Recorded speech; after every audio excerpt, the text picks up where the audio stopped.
With that, ladies and gentlemen, I now take the privilege of introducing to you Mr. Christopher Jones.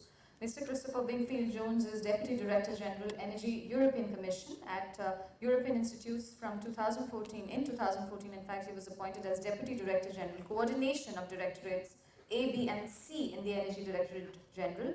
And from January 2010 to October 2014, he was appointed as Head of Cabinet of the Commissioner for Development, responsible for general coordination of development policy and notably the conception and implementation of the agenda for change, also the Commission's approach in development terms to the preparation of the post-2015 instrument which will replace the Millennium Development Goals and the design and promotion of the Energy for All initiative together with the UN. He's been responsible for all of that and more, ladies and gentlemen. Please help me welcome Mr. Christopher Jones.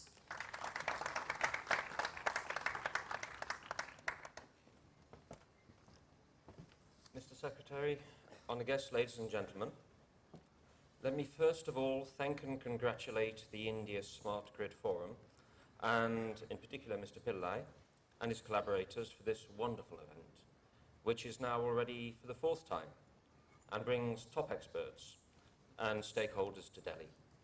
Now, the European Union is truly proud to be yet again a partner supporting the India Grid Smart Week. During the latest EU-India summit here in Delhi in October last year, Prime Minister Modi agreed with European leaders a joint statement on clean energy and climate which strengthens the EU-India Clean Energy Climate Partnership, which was adopted in 2016.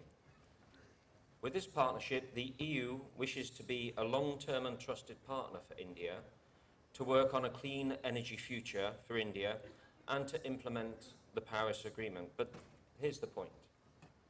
To implement it in a manner that is not just an obligation for us, for our children and our grandchildren, but an opportunity for us today. An opportunity to ensure cheaper, more competitive energy prices and, above all, jobs and growth for current generations. Now, this is at the very heart of the EU's energy transformation, and without smart grids, this is simply not going to happen.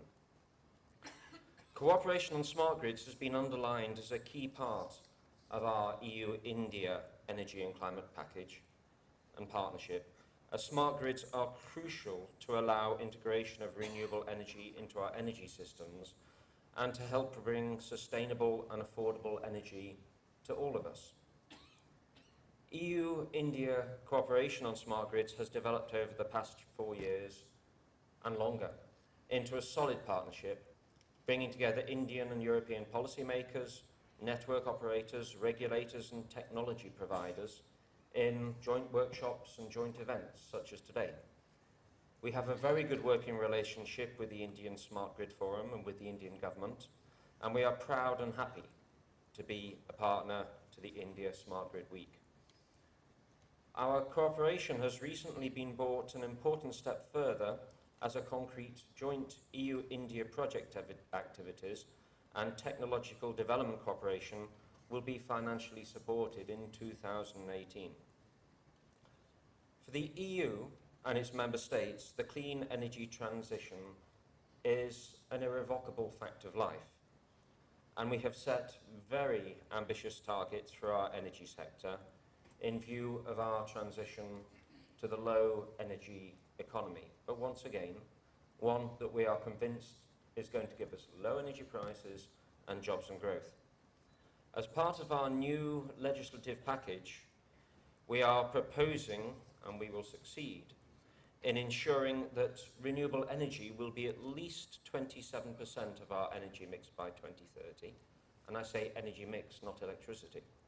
And that we will have at least a 30% improvement in energy efficiency with a greenhouse gas reduction of 40% compared to 1990.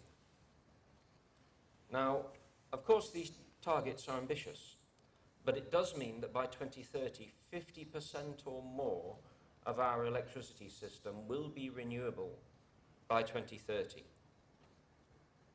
And with this increasing use of electricity in new sectors that were so far dominated by fossil fuels like mobility and heating and cooling. Now, it's clear to achieve these targets, we really need to use smart grids and digitalisation. To give an idea of the scope of this challenge, this year Germany had about 32% on average renewable electricity. On its peak day, it was above 75%. On its trough day, it was below 20%. When the EU as a whole has 50% without smart grids, this is simply not going to work. And so a completely new design of our electricity market is a central part of our new energy system. The new energy market will be designed to make the best use of digital flows and price signals to enable the much needed flexibility options of storage and demand response, and to provide self-consumption of renewable energy. Our electricity grid will look like nothing we had imagined it would have done just 10 years ago. The combination of a well-designed electricity market and the availability of smart grids-enabled technologies and application will result in smoothly integrating this renewable energy. The EU's energy policy is designed to show that the clean energy transition is, in fact, the growth sector of the future. It's where, if you like, the smart money is. Some figures illustrate that taking a considerable share of the investments to implement the clean energy transmission are to be simulated in the smart grid sector. The numbers that we will be investing in Europe are enormous. By the end of 2016, so already in the past, taking a European-wide perspective, about 25% of our households were equipped with smart electricity meters. This has given an investment of about 6 billion euros. So what's that, about 500 billion rupees in the European Union already by 2016.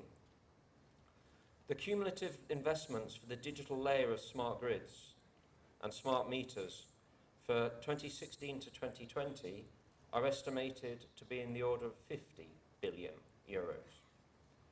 This cumulative investment will generate a positive macroeconomic impact in the sector and the creation of an additional 280,000 jobs, in addition to the 1 million renewable energy jobs that we already have in the European Union. And for the period 2002 and 2016, 5 billion euros has already been spent in 950 grid distribution projects. Later today, the European Commission and the India Smart Grid Forum will co-organise the 5th EU-India Smart Grids Workshop on the theme of smart integration and distributed variable renewable energy, covering technological aspects as well as the regulatory and business model dimensions. And tomorrow in the afternoon, EU and India energy storage and smart grid stakeholders will hold a discussion session to develop ideas for new joint EU-India projects, in particular on energy storage, which we hope will be supported by the European Union's research programs.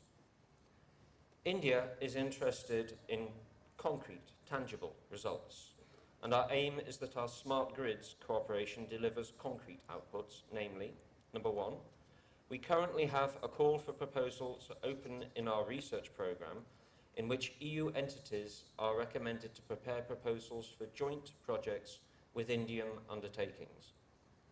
The selected projects will demonstrate novel smart grid technological solution in Indian contexts already from this autumn onwards.